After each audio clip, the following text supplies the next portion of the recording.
2রা মে 2025 school খুলছে সেই বিষয়ে বিজ্ঞপ্তি আগেই দেওয়া হয়েছে, কিন্তু আরও 7 দিন বাড়তে চলেছে গরমের ছুটি। নির্দেশিকা রাজ্যের কবে স্কুল খুলবে জেনে নিন এই ভিডিও থেকে। চ্যানেল নতুন হলে চ্যানেলটিকে সাবস্ক্রাইব করবেন।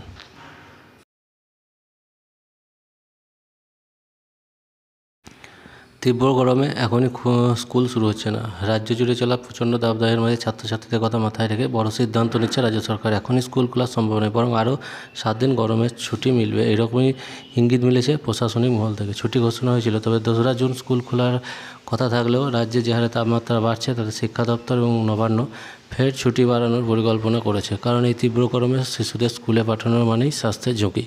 চলতি বছর এপ্রিল মাসে রাজ্য জুড়ে কিছুটা হলেও স্বস্তির আবহাওয়া ছিল, কখনো কালবৈশাখী, কখনো হালকা বৃষ্টি, মাঝারি বৃষ্টিপাত। তবে মে মাস পড়তেই যেন আগুনের গোলা ঝরছে দিনের পর দিন।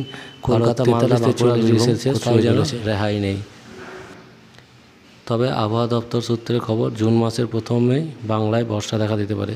তবে এখনও তা নিশ্চিত সতর্কবার্তা নয়। যদি বর্ষার সময় মতো না আসে তাহলে রাজ্যে তাপপ্রবাহের হার আরও বাড়বে। তাই রাজ্য সরকার আরও 7 দিনের জন্য ছুটি বাড়াতে চাইছে।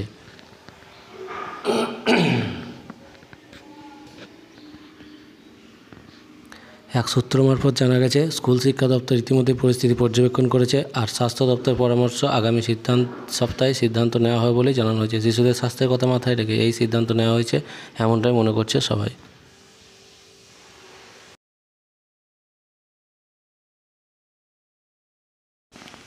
তবে এই মুহূর্তে স্কুল শিক্ষা দপ্তরের পক্ষ থেকে কোনো অফিসিয়াল বিজ্ঞপ্তি জারি করা হয়নি। এই বিষয়ে প্রশাসনিক স্তরে আলোচনা চলছে। এমনকি স্কুল প্রধান ও অভিভাবকদের মধ্যে ইতিমধ্যেই জোর জল্পনা শুরু হয়েছে।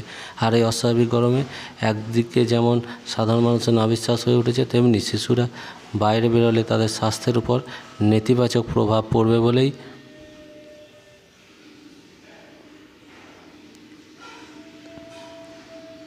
পড়ছে। আর সেই কথা মাথায় রেখেই রাজ্য সরকারের এই বিরাট সিদ্ধান্ত। এখন দেখা স্কুল খোলার অফিসিয়াল বিজ্ঞপ্তি কবে প্রকাশ হয়।